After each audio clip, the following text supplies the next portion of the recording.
সালামু আলাইকুম। বিশ্বকে বাংলাদেশ যে বার্তা দিচ্ছে, গতকাল রাতে হাদির মৃত্যুর সংবাদ শোনার পর থেকে দেশব্যাপী যেভাবে ক্ষোভ, বিক্ষোভ শুরু হয়েছে, জ্বালাও, পোড়াও, ভাঙচুর, ধ্বংসযজ্ঞ শুরু হয়েছে। একেকটা প্রতিষ্ঠানের উপর হামলা চালানো হচ্ছে। ভারতীয় হাইকমিশনারের কার্যালয়ে হামলা চালানো হয়েছে। ডেইলি স্টার পত্রিকায়, প্রথম আলো পত্রিকায় হামলা চালিয়েছে। এতে বাংলাদেশের ভাবমূর্তি ক্ষুণ্ণ হচ্ছে বিশ্বে। বিশ্বে বাংলাদেশের একটা খারাপ বার্তা যাচ্ছে। যেটা এতদিন থেকে এই ন্যারেটিভটা ভারত এবং আওয়ামী লীগ প্রতিষ্ঠা করার চেষ্টা করতেছিল। আপনারা জানেন গত ১৬ মাস থেকে ভারতীয় মিডিয়া, ভারতীয় সরকার একের পর এক অপপ্রচার, প্রোপাগান্ডা চালিয়ে গেছে যে বাংলাদেশে জঙ্গিবাদের উত্থান ঘটছে, বাংলাদেশে মৌলবাদের উত্থান ঘটছে, বাংলাদেশে চরমপন্থীদের উত্থান ঘটছে। এখন এই ঘটনাগুলোর মাধ্যমে বিশ্ব প্রমাণিত হয়ে যাবে ভারতের কথা, আওয়ামী লীগের কথা, যে ভারত যা বলছে এটাই সত্যি, আওয়ামী লীগ যা বলছে এটাই সত্যি। আমাদের এগুলি কোনো অবস্থাতেই করা ঠিক হয়নি। আর এটা যে কত বড় ভুল হয়েছে এটা সামনে বুঝতে পারবে, কারণ এগুলির আন্তর্জাতিক একটা সম্পর্ক আছে। বর্তমান বিশ্বে কোনো দেশ আন্তর্জাতিক সম্পর্ক ছাড়া চলতে পারবে না, বিশ্ব থেকে বিচ্ছিন্ন হয়ে যাবে। এখন বিশ্বে যে ভাবমূর্তি বাংলাদেশের ক্ষুণ্ণ হয়েছে, এটা পুনরুদ্ধার করা বহু কঠিন হয়ে যাবে। আমাদেরকে এখনই এসব হামলা, ভাঙচুর এগুলি বন্ধ করতে হবে। কারণ পশ্চিমা বিশ্ব সবসময় বাক স্বাধীনতার পক্ষে। ওরা কোনো সংবাদ মাধ্যমের উপর হামলা হলে এটা ব্যাপকভাবে প্রচার করে। আর আমাদের দেশে যদি হয়, আমরা তো মুসলিম কান্ট্রি, কারণ এটা হলে আরো বেশি করে প্রচার করে। তারাও এই প্রপাগান্ডা চালায় বিশ্বব্যাপী।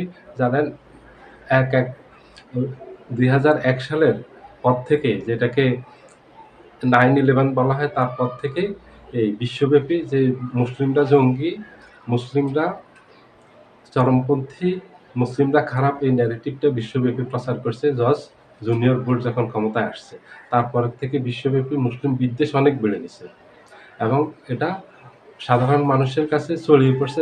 সাধারণ মানুষ মুসলিম নাম শুনলে আতঙ্কিত হয়ে যায়। দেখেন আফগানিস্তান আজকে অনেক বিচ্ছিন্ন এই কাজগুলি করার কারণে। এজন্য এগুলি আমাদেরকে এখনই বন্ধ করতে হবে। আফগানিস্তানের সাথে বিশ্বের কোনো দেশের সম্পর্ক না, বিচ্ছিন্ন করে রাখছে আফগানিস্তানকে। এবং আফগানিস্তানের অর্থনৈতিক অবস্থা একেবারে ভঙ্গুর অবস্থায় আছে। আমাদের দেশও কিন্তু একই অবস্থায় পড়বে। এই বিপদের দিকে যাচ্ছে। যে ভারতের যে দূতাবাস হামলা চালিয়েছে, এটা খুবই জঘন্য অপরাধ করছে। এই যে ডেইলি স্টার, প্রথম আলোতে যে হামলা চালিয়েছে, এটা অনেক বড় ধরনের অপরাধ করছে।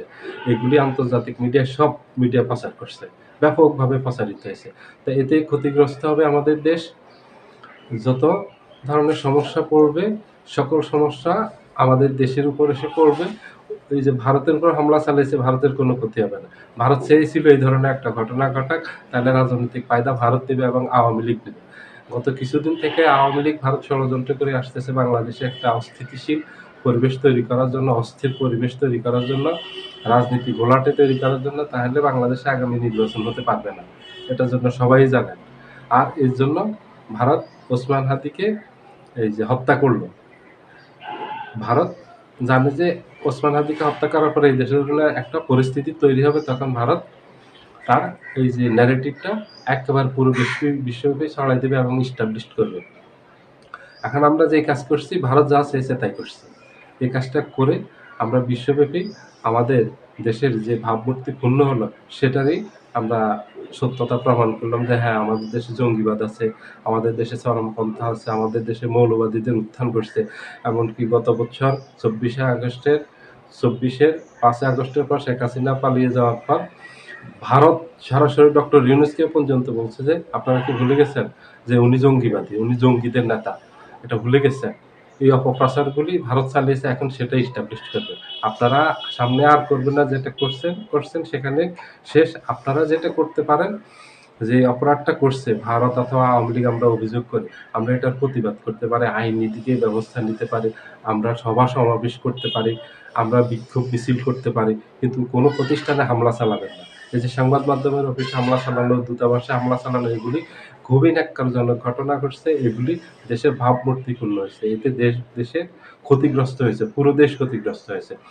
এমনও হতে পারে যে বাংলাদেশের উপর বিদেশিরা অর্থনৈতিক নিষেধাজ্ঞা দিতে পারে, বাণিজ্যিক নিষেধাজ্ঞা দিতে পারে, নানান ধরনের চাপ বাংলাদেশের উপর আসতে পারে।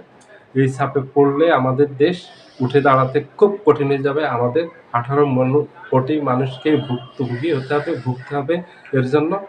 কারণ এই ঘটনাগুলি বিদেশিরা খুবই অপছন্দ করে। এগুলো এক্কেবারেই পছন্দ করে না, যেগুলি করা হয়েছে গতকালকে রাত থেকে। হাদির হত্যাকাণ্ড নিয়ে সবাই ব্যথিত। পুরো দেশ ব্যথিত। পুরো দেশ কাঁপতেছে তার জন্য। পুরো দেশ ক্ষোভে ফুঁসতেছে। কিন্তু এইজন্য কোনো প্রতিষ্ঠানে হামলা চালানো যাবে না। বিদেশি দূতাবাসে হামলা চালানো যাবে না। সংবাদ মাধ্যমের অফিসে হামলা চালানো যাবে না। ভাঙচুর করা যাবে না। অগ্নিসংযোগ করা যাবে না। এগুলি বিদেশি মিডিয়ায় সব চলে যাচ্ছে। সব প্রচার হচ্ছে। বাংলাদেশ সম্পর্কে বিশ্বে ভুল বার্তা যাচ্ছে। বাংলাদেশ বিশ্বকে যে বার্তা দিল, সেটা একটা ভুল বার্তা দিল। সবাই ভালো থাকবেন। আল্লাহ হাফেজ।